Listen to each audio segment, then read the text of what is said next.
Hi అండి. అందరికీ నమస్తే. మనం రోజు గుడికి వెళ్ళటం వల్ల ఎన్ని ప్రయోజనాలున్నాయనేది నేను ఈ వీడియోలో చెప్పబోతున్నానండి. మనకు వీలైనంత వరకు రోజులో మనకు పొద్దున్నయితే పొద్దున్న, సాయంత్రం అయితే సాయంత్రము మనకున్న టైంలో ఆ కొంచెం టైంనైనా మనం సెట్ చేసుకొని భగవంతుని దైవ దర్శనానికి మనం వెళ్ళటం వలన చాలా ప్రయోజనాలున్నాయండి. అవేంటో మీకు తెలుసా అండి? కొన్ని సందర్భాల్లో మనకి శారీరకంగా గానీ, మానసికంగా గానీ, లేదు అంటే మన వృత్తిరీత్యా గానీ ఏవైనా ఇబ్బందులు ఎదుర్కొన్నప్పుడు మనం ఫస్ట్‌గా తలంచుకునేది ఎవరిని అంటే భగవంతుడినేనండి.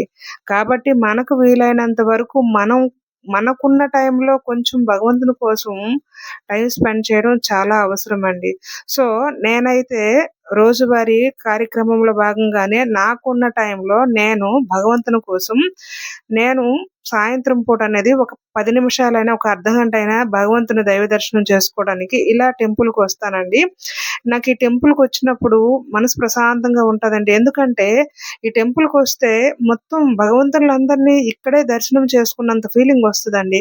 ఎందుకంటే ఇక్కడ అమ్మవార్లు ఉన్నారు, అయ్యవార్లు, రామయ్య తండ్రి ఉన్నారు, రాముల వారున్నారు, శివయ్య ఉన్నారు. అందరూనండి. తర్వాత మనకి కృష్ణుడు, రాధాకృష్ణులున్నారు. అన్నీ కూడా ఒకే టెంపుల్‌లో ఇలా ఉండడం బహుశా నేను చూడడం అరుదేమో! ఇది ఫస్ట్ టైమ్ నేను జూసాను. ఇట్లా ఒకే టెంపుల్‌లో అన్ని దేవుళ్ళు దర్శించుకోవడం. అదే మన పల్లెటూరులో అయితే రాముల వారిని దర్శించుకోవాలంటే ఊరు మధ్యలో ఉంటది. శివుడిని దర్శించుకోవాలంటే ఊరు చివరుంటది.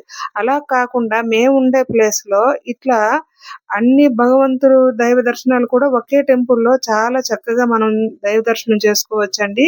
మనం ఇలా దైవ దర్శనానికొచ్చేటప్పుడు మనకు వచ్చిన శ్లోకాలనేవి మనం ఇలా గుడి ప్రాంగణంలో గుడిలో మనం మనకొచ్చే శ్లోకాల్ని పారాయణం చేయటం వలన చాలా అంటే చాలా దైవశక్తి మనకొస్తదండి. అది ఎట్లా అంటే, అది మనం పారాయణం చేసేటప్పుడు, మనం వచ్చినప్పుడు ఒక వైబ్రేషన్ ఉంటే, మనం వెళ్ళేటప్పుడు ఇంటికెళ్ళేటప్పుడు ఆ వైబ్రేషన్ వేరేగా ఉంటదండి. అంటే మనసు ప్రశాంతంగా మనసులో ఏ అలజడితో మనం గుడికొస్తామో, వెళ్ళేటప్పుడు ఆ అలజడి ఉండదండి. అలజడి లేదు అంటే, మనం ఖచ్చితంగా భగవంతుని అనుగ్రహం ఉన్నట్లేనండి. కాబట్టి ఎలాంటి సమస్య అయినా మనం ఎదుర్కొనగలిగే శక్తినిస్తున్నాడంటే భగవంతుడేనండి. లేదంటే మనం వచ్చిన సమస్యలతో మనం చాలా సతమతం అవుతాం. ఎలాంటి సమస్యలను కూడా ఎదుర్కోగలుగుతున్నాం అంటే అది భగవంతుని అనుగ్రహంతో మనం వాటిల్ని ఎదుర్కొని నివారణ చేసుకోగలుగుతున్నాం. కాబట్టి భగవంతుని దైవ దర్శనం అనేది చాలా అవసరమండి. మనకుండే ఈ ఫాస్ట్ ప్రపంచంలో ఉన్న టైంలో కొంచెమైనా కూడా భగవంతుని దైవ దర్శనం కోసం యూజ్ చేయండి. అలా చేయటం వల్ల మీకు మీ మనశ్శాంతి అనేది దొరుకుద్దండి.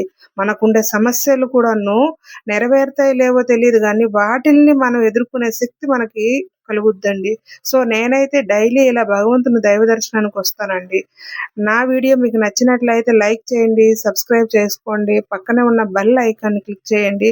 సో, మీరు కూడా మనసు ప్రశాంతంగా ఉండాలంటే ఖచ్చితంగా భగవంతుని దైవ దర్శనానికి వెళ్ళి మీకున్న టైంలో భగవంతుని కోసం టైం స్పెండ్ చేయండి. సంతోషంగా ఉండండి, ఆనందంగా ఉండండి. చాలా ప్రయోజనం అంటే భగవంతుని దైవ దర్శనంలో ఇంత ప్రయోజనం ఉందంటే చూడండి. అలాంటప్పుడు మనకున్న టైంని మనం స్పెండ్ చేయడంలో తప్పులేదు కదండీ!